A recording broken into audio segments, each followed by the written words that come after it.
अगर समाज के अंदर बुराइयों को ख़त्म करना चाहते हैं तो समाज के अंदर, गांव के अंदर, माशरे के अंदर या आपके घर के अंदर आपका ये भी किरदार होना चाहिए कि आप 5 टाइम नमाज का एहतमाम करें। 5 टाइम नमाज का एहतमाम आप करें। 5 टाइम क्या आप नमाज पढ़े। मैं इसलिए बता कर जा रहा हूँ कि जो बुजुर्ग हैं भाई वो तो कभी कभार नमाज पढ़ लेते हैं, बुजुर्ग तो जाते हैं मस्जिद में नमाज पढ़ने के लिए, लेकिन फजर के टाइम में आप चले जाइए मस्जिद के अंदर बामुश्किल 102 नौजवान आपको नजर आएंगे।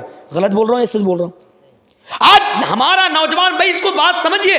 और आज की डेट में, आज की तारीख में, आज हम करोड़ों रुपया पानी की तरह, यानी करोड़ों रुपया खर्च करके हम आलीशान मस्जिद बनाते हैं, लेकिन अफसोस इस बात की है कि मस्जिद तो आलीशान बनाते हैं लेकिन मस्जिद के अंदर मस्जिद बनाने वाले खुद नमाज पढ़ने के अंदर नहीं आते।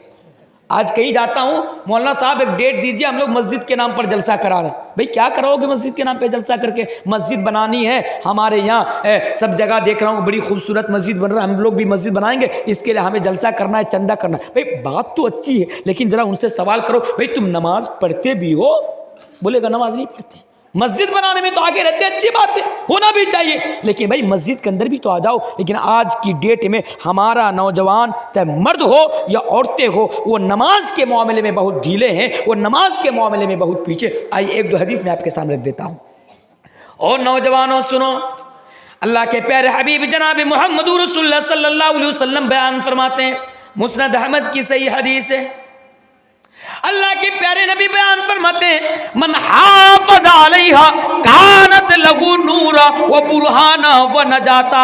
अल्लाह के प्यारे नबी बयान फरमाते हैं कि दुनिया के अंदर जिसने 5 टाइम के नमाज की हिफाजत कर ली, मन हाफ़ज़ अलैहा, जिसने दुनिया के अंदर नमाज की हिफाजत कर ली, कानत लहू नूरा व बुरहाना व नजाता, ऐसे लोगों के लिए उनकी नमाज कल कयामत की रोज नजात भी बनेगी, दलील भी बनेगी, और उनके लिए यानी नजात भी बनेगी, दलील भी बनेगी, और उनके लिए नूर भी बनेगी। और अल्लाह के नबी इस हदीस के अंदर ये भी बयान फरमाते हैं, ओ नौजवानों मैं आपके लिए ये बात बताकर जा रहा हूँ, ओ मेरी माँ और बहनों मैं आप लोगों के लिए हदीस बयान करके जाता हूँ। अल्लाह के प्यारे हबीब ये भी बयान फरमाते हैं, वमन लम युहाफिज अलैहा, और जो दुनिया में नमाज को नहीं पढ़ता, जो दुनिया में नमाज की हिफाजत नहीं करता, ऐसे लोगों के लिए कल कयामत के रोज न दलील होगी, न नूर होगी, न नजात होगी। और ऐसे लोग कल कयामत की रोज अल्लाह और अल्लाह के रसूल के बड़े बड़े दुश्मन जैसे फिरौन, हामान, कारून, उबय बिन खल्फ, इन लोगों के साथ उन लोगों को उठाया जाएगा। तो पता क्या चला हदीस के अंदर, जो दुनिया में नमाज की हिफाजत करते हैं, ये नमाज उनके लिए जन्नत में जाने का जरिया बनेगी। और जो दुनिया में वमन लम युहाफिज अलैहा, और जो दुनिया में नमाज की हिफाजत नहीं करता, नमाज को छोड़ देता, मेरे भाइयों ऐसे लोगों के लिए अल्लाह के प्यारे हबीब बयान फरमाते हैं कि नूर मिलना तो बड़ी दूर की बात है, नजात मिलना तो बड़ी दूर की बात है, बुरहान यानी इनकी नमाज दलील मिलना तो बड़ी दूर की बात है। ये लोग अल्लाह और अल्लाह के रसूल के बड़े बड़े दुश्मनों के साथ कल कयामत के रोज उठाए जाएंगे। इसलिए नौजवानों नमाज का एहतमाम करो, ये भी आपका समाज के अंदर किरदार होना चाहिए, क्योंकि यही तो नमाज है जो आपको गलत कामों से बचाएगी, यही तो नमाज है जो आपके ईमान की हिफाजत करेगी, यही तो नमाज है जो आपके शर्मगाह की हिफाजत करेगी, यही तो नमाज है जो आपके आंखों की हिफाजत करेगी, यही तो नमाज है जो आपके पूरी बॉडी की हिफाजत करेगी, यही तो नमाज है जो आपको जन्नत की तरफ लेकर जाएगी। मेरी भाइयों, नौजवानों और मेरी बहनों, नमाज का एहतमाम करें, नमाज को आप हल्के में ना लें। ये तो अलग बात है कि हम लोग नमाज के बारे में सुनना नहीं चाहते, मौलाना साहब क्या नमाज के बारे में बोलना, क्या नमाज के बारे में बोलना। लेकिन अगर आप देखेंगे कि इस्लाम के अंदर भाई नमाज की बड़ी अहमियत है।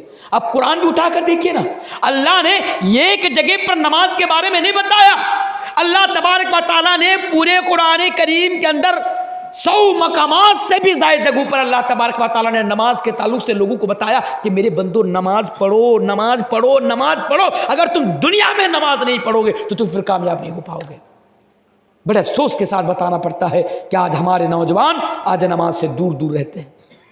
और एक हदीस सुनते चले जाइए, अल्लाह के प्यारे हबीब जनाब मुहम्मद रसूलुल्लाह सल्लल्लाहु अलैहि वसल्लम बयान फरमाते हैं, इन्ना अव्वला मा युहासबु बिहिल अब्दी यौमल क़ियामा, ओ मेरे माया बहन, आप भी जरा सुनिए, अल्लाह के प्यारे हबीब बयान फरमाते हैं कल क़यामत की रोज़ बंदा से जो पहला सवाल किया जाएगा, हिसाब व किताब के दिन बंदा से जो पहला सवाल किया जाएगा, यह सवाल आपसे तो हरगिज़ नहीं किया जाएगा कि बताओ तुम्हारे गांव में तुमने कितनी दफ़ा जलसा करवाया था, तुम ये बताओ कि तुमने कितनी गाड़ियां दुनिया में खरीदा था, कितनी प्रॉपर्टी तूने दुनिया के अंदर बनाई थी। अल्लाह तबारक व तआला इसके बारे में तो सवाल नहीं करेगा, पहले ये सवाल आपसे करेगा, इन्ना अव्वल मा युहासबु बिहिल अब्दी यौमल क़ियामा।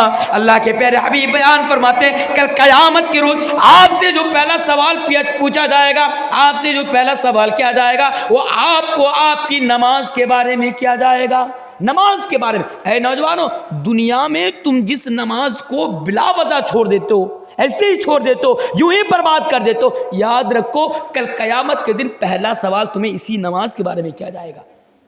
और अल्लाह के नबी बयान फरमाते हैं जिसकी नमाज ठीक है सब ठीक, जिसके नमाज के अंदर गड़बड़ी है उसके तमाम की तमाम चीज़ों के अंदर गड़बड़ी, इसलिए नमाज का आप एहतमाम करो।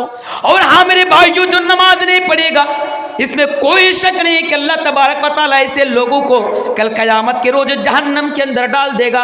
अल्लाह तबारक व तआला कुरान करीम के अंदर एक जगह बयान फरमाता है, फ़ख़लफ़ मिन बादिहिम ख़ल्फ़ुन अज़ाउ अस्सलाह वत्तबउ शहवाति फ़सौफ़ यल्क़ौन ग़य्या। जो लोग नमाज को ज़ाय कर देते हैं, जो लोग नमाज को तर्क कर देते हैं, ऐसे लोगों को कल क़यामत के रोज़ अल्लाह तबारक व तआला गय के अंदर दाखिल कर देंगे। अब गय किसे कहते हैं, गय से क्या मुराद है मेरे भाइयों? हज़रत अब्दुल्लाह बिन अब्बास आयत की तफसीर करते हुए और इसको बताते हुए बताते हैं कि गए जहन्नम के सबसे खतरनाक वादी को कहते हैं और बेनमाजी को जहन्नम के अंदर सबसे खतरनाक वादी के अंदर डाला जाएगा।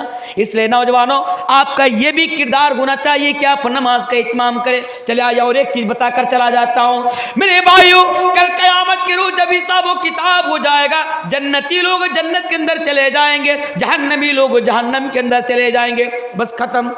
जन्नती जन्नत में, जहन्नमी जहन्नम के अंदर चले गए। अब अल्लाह तबारक यानी जन्नत में रहने वाले और जहन्नम के अंदर रहने वाले, जन्नत के अंदर रहने वाले लोग जहन्नम के अंदर रहने वाले लोगों को पहचान जाएंगे और कहेंगे हाय अल्लाह, ये तो हमारा गांव का है। मिसाल सुनिए, ये तो हमारा गांव का है, हमारा समाज का है।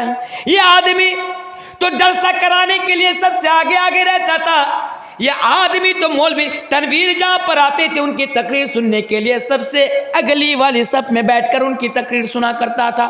ये आदमी तो दीन के कामों में बड़ा अच्छा था, दीन के कामों में पेशो पेश रहता था, लेकिन क्या बात है आज यही इंसान जहन्नम के अंदर है।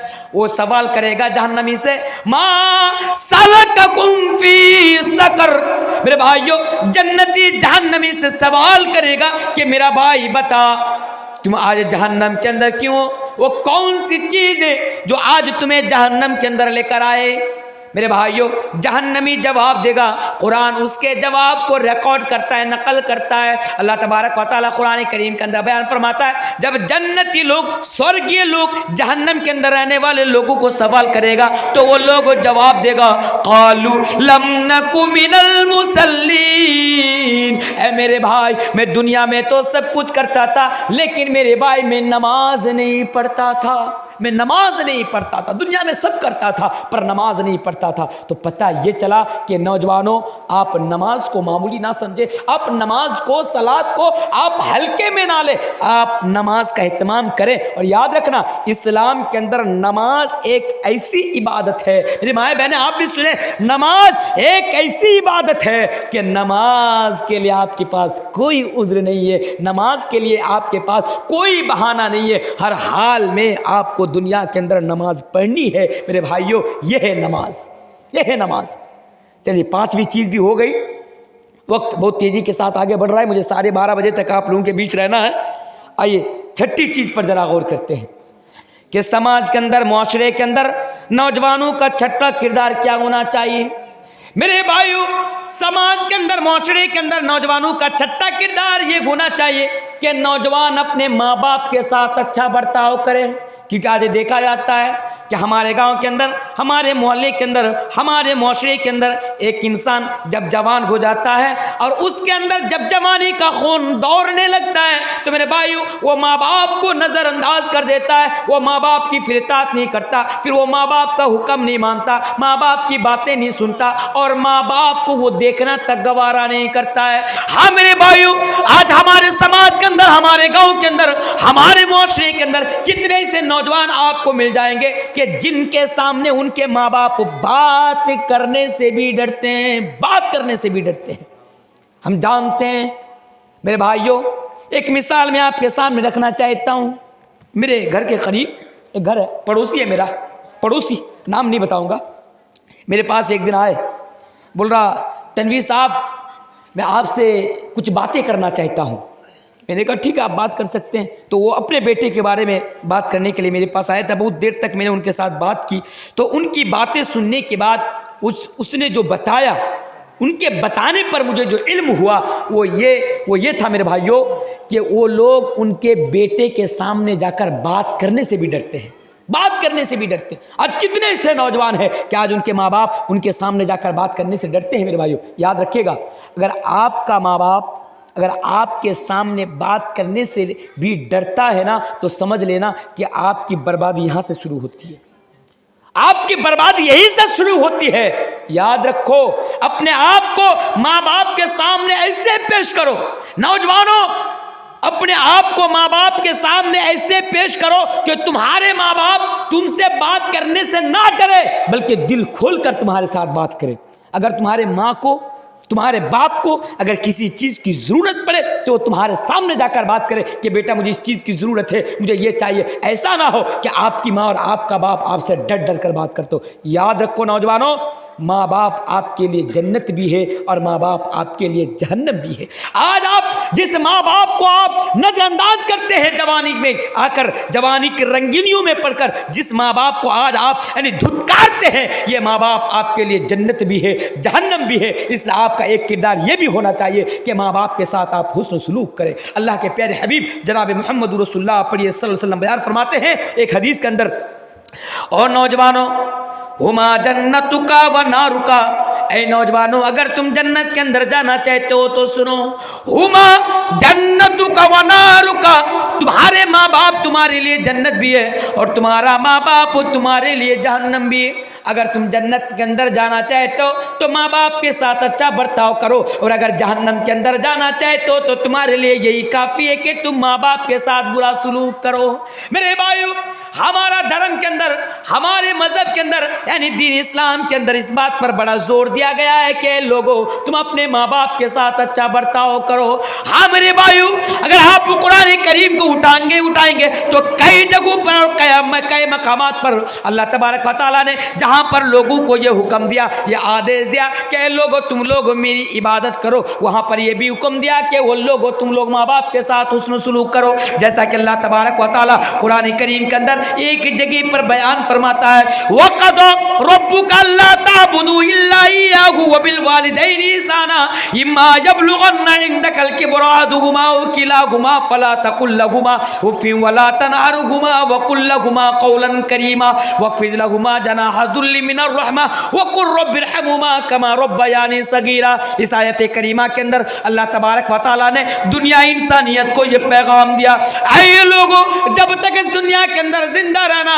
मेरी इबादत करते रहना, बस मेरी इबादत करते रहना और साथ ही साथ माँ बाप के साथ हुस्न सलूक करते रहना, अच्छा बर्ताव करते रहना। इस आयत के अंदर यह भी बताया गया कि अगर तुम्हारे माँ बाप दोनों या उनमें से दोनों या एक अगर बुढ़ापे के आलम को पहुंच जाए तो तुम अपने माँ बाप के सामने खड़ा होकर आ तक ना कहना, उफ तक ना कहना, माँ बाप को उफ तक नहीं कहना, उफ़्फ़िन वला तनहरुहुमा, उफ तक नहीं कहना। तो पता ये चला मेरे भाइयों कि माँ बाप के साथ हमें अच्छा बर्ताव करना है। और एक चीज़ बताकर जा रहा हूँ आपके सामने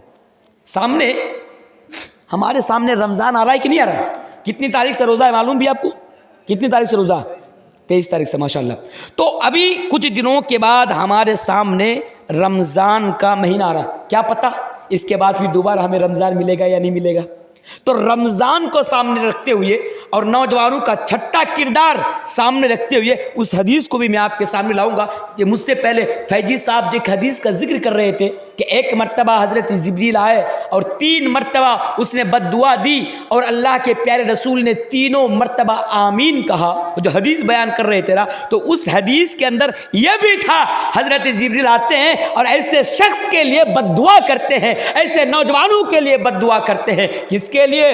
कि जिसने रमज़ान का महीना पाया और माँ बाप के साथ अच्छा बर्ताव करके उनके साथ हुस्न सलूक करके अपने आप को जन्नत का मुस्तहिक न बनाया, अपने आप को जन्नत का हकदार न बनाया, ऐसे लोगों के लिए भी वो बद्दुआ करते हैं। बात समझ में आ रही है? इसलिए रमज़ान का महीना सामने आ रहा है, मौका हाथ मत छोड़िए। माँ बाप की सही तरीके से उसके साथ हुस्न सलूक कीजिए, उसके साथ अच्छा बर्ताव कीजिए। मेरे भाइयों, इंशाअल्लाह आप भी जन्नतियों में शुमार हो जाएंगे। बोले इंशाअल्लाह, इंशाअल्लाह। चलिए आगे आइए, छठी चीज़ हो गई, अब 7वीं चीज़ पर जरा गौर कीजिए। इस्लाह मौशरा में नौजवानों का 7वां किरदार ये होना चाहिए। ओ नौजवानों, अगर तुम मुआशरा को पाक करना चाहते हो, समाज को पाक करना चाहते हो, गुनाहों से दूर रखना चाहते हो, तो तुम्हारा 7वां किरदार ये होना चाहिए कि तुम मोबाइल का सही इस्तेमाल करो। क्या करो? मोबाइल का सही इस्तेमाल करो। आज अक्सर नौजवान मोबाइल का सही इस्तेमाल नहीं करते, मोबाइल का गलत इस्तेमाल, मर्द हो या औरत हो, मोबाइल का गलत इस्तेमाल करते। बात समझ में आ रही है? मोबाइल का गलत इस्तेमाल करना। तो ज़्यादा बातें नहीं करूँगा मोबाइल के ऊपर से। एक गलत तरीका मोबाइल के अंदर तो ये है कि आज हमारे नौजवान क्या करते हैं, उनके हाथ में जब कोई गंदी चीज़ लगती है, मसलन वीडियो की शक्ल में हो या तस्वीर, बात को समझिए, वीडियो की शक्ल में हो या तस्वीर की शक्ल में हो। अब मान लीजिए मेरे पास मोबाइल है, अब सब नौजवान के पास लेकिन मोबाइल है। मेरे भाई बहन आप भी सुने, तो मोबाइल देख रहा हूँ, यूट्यूब देख रहा हूँ, फेसबुक देख रहा हूँ, या फिर कुछ कर रहा हूँ, या किसी ने मुझे एक वीडियो भेजा, मैं देखा भाई वीडियो बड़ी अच्छी लगी मुझे देखने में, गंदी है पर अच्छी लगी। मैं क्या करता हूँ, उस वीडियो को दोस्तों में शेयर कर देता हूँ, फेसबुक के ज़रिए से या सोशल मीडिया के जो देगर जो और प्लेटफॉर्म्स हैं उनके ज़रिए से हम वीडियो शेयर करते हैं, तस्वीरें शेयर करते हैं। तो ये मोबाइल का गलत इस्तेमाल करना है। नौजवानों, ये आपका 7वां किरदार होना चाहिए कि आप मोबाइल के ज़रिए से बेहयाई को आम ना करें, गलत चीज़ों को शेयर ना करें। बात समझ में आ रही है? अगर आप शेयर करेंगे तो क्या होगा? अगर आप कहें कि मौलाना साहब अगर मैं बेहयाई को फैलाऊंगा मोबाइल के जरिए से समाज के अंदर, गांव के अंदर, माशरे के अंदर, तो क्या होगा? अब जरा आइए आयत पर जरा गौर कीजिए।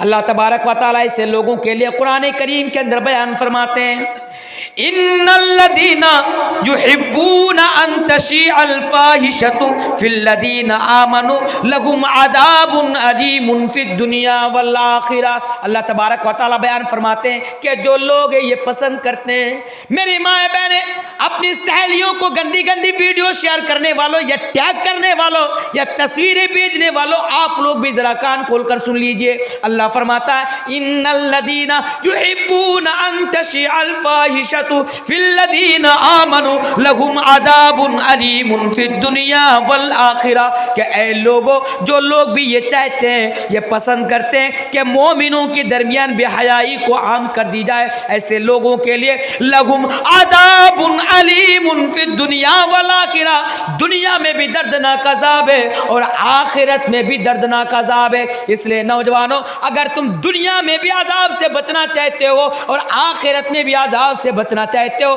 तो मोबाइल के ज़रिए से बेहयाई को आम ना करो, मोबाइल के ज़रिए से वीडियो को शेयर ना करो।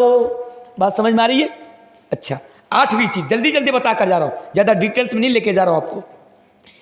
8वां किरदार नौजवानों का ये होना चाहिए कि इस समाज के अंदर, मुआशरे के अंदर, अगर मुआशरा को फितना से बचाना चाहता है, गलत चीज़ों से बचाना चाहता है, तो हर नौजवान उलमा से उलमाओं के कांटेक्ट में रहे, मौलवियों के कांटेक्ट में रहे, मौलवियों के राब्ते में रहे, तब आपका समाज बहुत सारा फितना से बच जाएगा। बात समझ में नहीं आई? मौलवी समझते हैं ना? मौलवी के संपर्क में आपको रहना, मौलवी के संपर्क में। वो कैसे?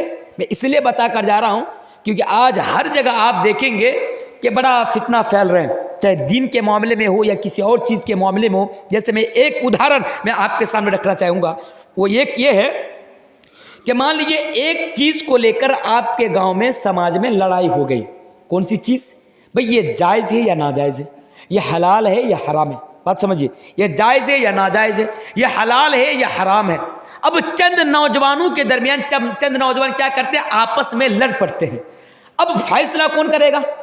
भाई ये जायज़ है या नाजायज़ है, ये हलाल है या हराम है, अब फैसला कौन करेगा?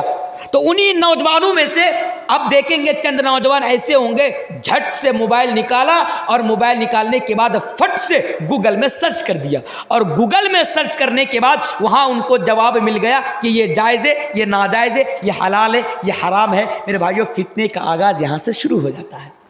भाई आपको कैसे मालूम? ऐ नौजवानों, आज जो तुम समाज के अंदर गूगल मुफ्ती बने बैठे हो, आज जो तुम गांव के अंदर समाज के अंदर धराधर फतवा पे फतवा देते जा रहे हो, ये जायज, ये नाजायज, ये हलाल, ये हराम है। अरे भाई, आपको अपने समाज को फितना से बचाना है, इसलिए आप खुद से फतवा ना दें, आप इस बात को लेकर लड़ाई ना करें, आप उलमाओं के राब्ते में रहे, आप मोबाइल का सहारा ना ले। आपके इलाके में अल्हम्दुलिल्लाह, आपके कलिया चौक के इलाके में बड़े बड़े उलमा है, सही बुखारी पढ़ने वाले, पढ़ाने वाले उलमा है, उनके पास जाइए, अगर किसी मसला को लेकर अगर बात करनी है, उनके सामने जाकर बात कीजिए, फिर वो जो बताएंगे आप उसको तस्लीम कर लीजिए। खुद से मोबाइल के सहारे आप जवाब तलाशने की कोशिश ना करें। मेरे भाइयों, अल्लाह तबारक व तआला कुरान करीम के अंदर बयान फरमाता है, फसअलू अहल दिक्र इन कुंतुम ला तालमून, फसअलू अहल दिक्र इन कुंतुम ला तालमून। भाई पूछो उनसे, अगर दीन के मामले में उनसे सवाल करो, उनसे पूछो जो इसके बारे में इल्म रखता है। मुझे लगता है आप लोग बात नहीं समझ पा रहे।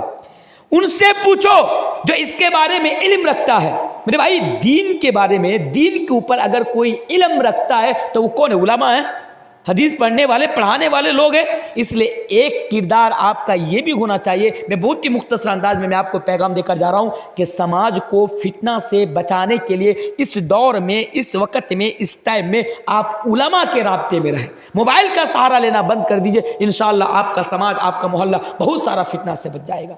ये सातवीं आठवीं चीज़ हो गई। 9वीं चीज़ पर ज़रा गौर कीजिए। मैं 10 चीज़ें आप लोगों के सामने रखूँगा। 9वीं चीज़ें ये हैं कि समाज में, मुआशरा में आपका किरदार ये होना चाहिए कि आप क्या करें, आप जो हैं अल्लाह और अल्लाह के प्यारे रसूल जनाब मोहम्मद रसूलुल्लाह सल्लल्लाहु अलैहि वसल्लम को आइडियल बनाएं अपनी ज़िंदगी के अंदर। जैसा कि एक हदीस है, अल्लाह के प्यारे रसूल जनाब मोहम्मद रसूलुल्लाह सल्लल्लाहु अलैहि वसल्लम बयान फरमाते हैं कि एक ऐसा ज़माना आएगा, एक ऐसा टाइम आएगा। हदीस इस तरह है कि लतत्तबिउन्न सरना मन कान क़ब्लकुम शिब्रन बिशिब्रिन व ज़िराअन बिज़िराइन हत्ता लौ दखलू ज़ुहरा ज़ब्बिन। एक ऐसा दौर आएगा कि नौजवान लोग क्या करेंगे, गैरों की नक्काली करते करते यहाँ तक आगे निकल जाएंगे कि अगर वो लोग किसी गोह के बिल में दाखिल हो जाए तो ये लोग भी उस गोह के अंदर दाखिल हो जाएंगे। फिर पूछा गया वो लोग कौन होंगे? फिर अल्लाह के नबी ने बयान फरमाया था कि वो यहूद और नसारा हो गए। यानी अल्लाह के नबी ने इस हदीस के ज़रिए से हमें यह इशारा करके गए, इस हदीस के ज़रिए से हमें यह बता कर गए कि एक ऐसा ज़माना आएगा कि मुसलमान गैरों की नकाली करते करते, मुसलमान गैरों के कल्चर को अपनाते अपनाते यहाँ तक आगे निकल जाएंगे कि वो लोग उसी के बिल में दाखिल हो जाएंगे और वो लोग यहूद और नसारा होंगे। मेरे भाइयों, आज ऐसा ही हो रहा है हमारे समाज के अंदर। आज शादियाँ हो रही है किन की तरह। आज मेरे मान लीजिए हमारा नौजवान दिल्ली गया, भाई किसी को देखा कैसे शादी कर रहा है, और नौजवान घर में आया, अब उन्हीं के तर्ज पर शादी कर रहे हैं। आज हमारे नौजवान आज कपड़ा पहन रहे कैसे, गैरों को देखा कि भाई वो ऐसा कपड़ा पहन रहे, हम भी ऐसा कपड़ा पहन रहे। आज हमारे नौजवान बाल काटते हैं कैसे, सलमान खान, शाहरुख खान, आमिर खान, पता नहीं किन किन को आज वो अपना रोल मॉडल बना के रखा है, अपना हीरो बना के रखा है। पता नहीं किन की स्टाइल को आज वो अपनाते हैं और अपनाने के बाद जब गाँव में आते हैं उसको फॉलो करना शुरू कर देते हैं। तो मेरे भाइयों, नौजवानों, आपका 9वां किरदार अपने गाँव के अंदर और समाज के अंदर ये भी होना चाहिए, समाज को पाक साफ रखने के लिए, कि आप गैरों की की नक्काली ना करे, गैरों की मुशाबियत इख्तियार ना करे, गैरों को अपना हीरो ना बनाए, गैरों को अपना रोल मॉडल ना बनाए। अगर बनाना हो तो हमारे नबी को बना लो। तुम्हारा गांव में उठना बैठना सोना जागना शादी ब्याह जितनी भी चीजें हैं वो तमाम तरीके पर हो जो रसूल ने आपको बताया है, क्योंकि अल्लाह तबारक व तआला कुरान करीम के अंदर बयान फरमाता है, लक़द कान लकुम फी रसूलिल्लाहि उस्वतुन हसना, कि ओ लोगों तुम लोगों के लिए नबी की जिंदगी एक नमूना है, तुम लोगों के लिए नबी की जिंदगी उस्वा है। यानी अल्लाह तबारक व तआला ने फरमाया है, नौजवानों अगर किसी की जिंदगी को मद्देनजर रखते हुए अगर तुम जिंदगी गुजारना चाहते हो तो वह हमारा नबी है, पढ़िए हमारा नबी जनाब मोहम्मद रसूलुल्लाह पढ़िए सल्लल्लाहु अलैहि वसल्लम है। तो ये चंद चीज़ें थी जो मैंने आप लोगों के सामने रख दी। और लास्ट में जाते जाते ये भी बताकर जाना चाहूँगा कि हमारे समाज में, हमारे गांव में, हमारे माशरे में नौजवानों का 10वां किरदार ये होना चाहिए कि हर नौजवान कम से कम दीन के बारे में इल्म रखे, दीन के बारे में नॉलेज रखे। अगर मान लीजिए आपके पास दीन के बारे में कोई इल्म नहीं है, आप आज 25 साल के हो गए, 30 साल के हो गए, आज आप 35 साल के हो गए, 40 साल के हो गए, कोई बात नहीं, कोई बात नहीं। जितनी चीज़ें जानना ज़रूरी है वो चीज़ें आप जान जाइए। कम से कम दीन के ऊपर आप अपने लिए कम से कम जितना काफ़ी है आप उतना इल्म दीन के ऊपर आप हासिल करें। मान लीजिए आपके इलाके में बहुत सारे मदरसे हैं, हर मस्जिद में, आपके इलाके में गांव-गांव पारा में मस्जिद है और हर मस्जिद में आज उलामा रहते हैं, रहते कि नहीं रहते? आज उलामा रहते हैं। उलामा के पास जाइए, कम से कम दीन सीख लीजिए, ईमान किसे कहते हैं, अकीदा के बारे में, तौहीद के बारे में, ये जो तमाम चीज़ें जो बेसिक चीज़ें हैं मेरे भाइयों, जो इनको जानना हर मुसलमानों पर वाजिब है, जिसको जानना हर मुसलमानों पर फ़र्ज है। मेरे भाइयों इन चीज़ों को आप जान लीजिए। आज हमारे समाज में कितने ऐसे नौजवान हैं जो कुरान पढ़ना जानते हैं। आज बहुत सारे नौजवान हैं जो कुरान पढ़ना तो जानते हैं, बहुत सारे नौजवान हैं जो कुरान पढ़ना नहीं जानते हैं। तो आपका ये भी किरदार होना चाहिए कि भाई आपके गाँव में मस्जिद में इमाम साहब है, इलाके में मस्जिद है, आप जाइए और उनके पास जाकर कम से कम कुरान की तालीम हासिल करें, कम से कम कुरान पढ़ना सीखे और कुरान को पढ़े। और आज हर भाषा में, हर लैंग्वेज में आज जो है तफसीर आ गई है, आज जो है मीनिंग की किताबें आ गई है, आप उनको पढ़े, खुद से एक आयत को पढ़िए और फिर वो तफसीर मिलाकर पढ़िए। तो मेरे भाइयों ये किरदार भी आपका होना चाहिए कि आप कम से कम कुरान पढ़ना आप सीख ले। इस कुरान की बात कर रहा हूँ जिसके बारे में अल्लाह के प्यारे रसूल जनाब मोहम्मद रसूलुल्लाह सल्लल्लाहु अलैहि वसल्लम बयान फरमाते हैं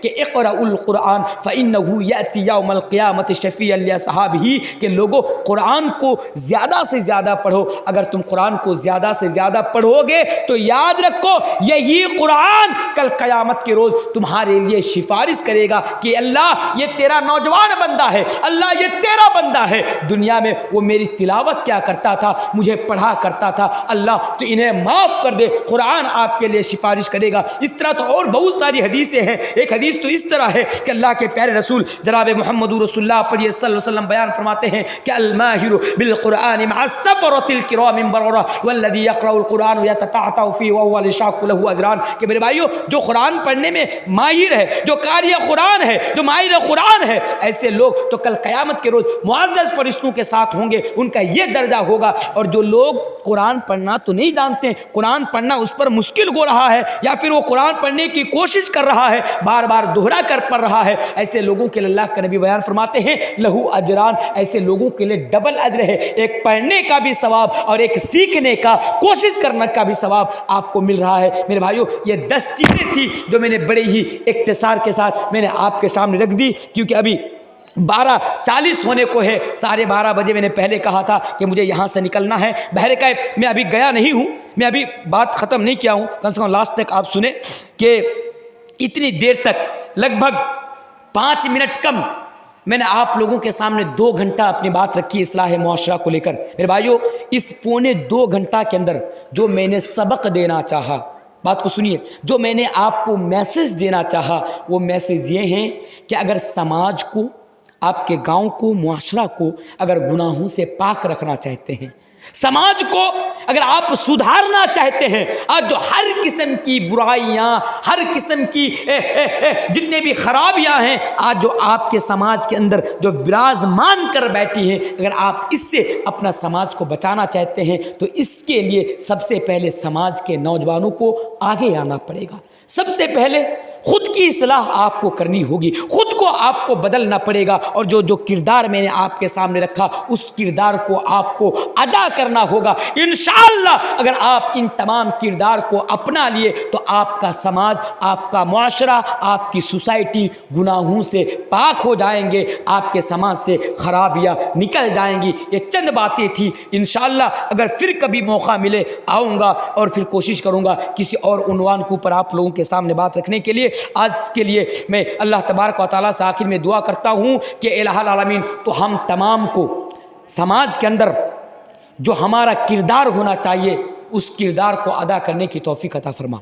ये इलाहुल आलमीन हमारे समाज के अंदर जो बुराइयां हैं इस बुराई को ख़त्म करने की तौफीक अता फरमा। इलाहुल आलमीन इस हमारे समाज के अंदर, हमारे गांव के अंदर, हमारे मुआशरे के अंदर हम सबको मिलकर एक जगह पर जमा होकर दीन की काम करने की और समाज को पाक करने की तो तौफीक अता फरमा। ये इलाहुल आलमीन तो हम नौजवानों को अपने जवानी की अहमियत, अपने जवानी की वैल्यू को समझने की और समझते हुए उस पर ज़िंदगी गुजारने की तो तौफीक अता फरमा। ये इलाहुल आलमीन तो हमें उस रास्ते पर चला जो रास्ता हमें इस दुनिया में भी कामयाबी तक पहुँचाए और जो रास्ता हमें आखिरत पर भी कामयाबी पर पहुँचाए। ये इलाहुल आलमीन हमारे समाज के अंदर, हमारे माशरे के अंदर अगर लड़ाई झगड़ा, ये तमाम चीज़ें, लड़ाई फसाद झगड़ा है, या अल्लाह तो इन तमाम चीज़ों को ख़त्म करने की तौफीक अता फरमा। पढ़िए अल्लाहुम्मा आमीन। व आखिर दवाना अल्हम्दुलिल्लाहि रब्बिल आलमीन। अस्सलामु अलैकुम व रहमतुल्लाहि व बरकातुहू।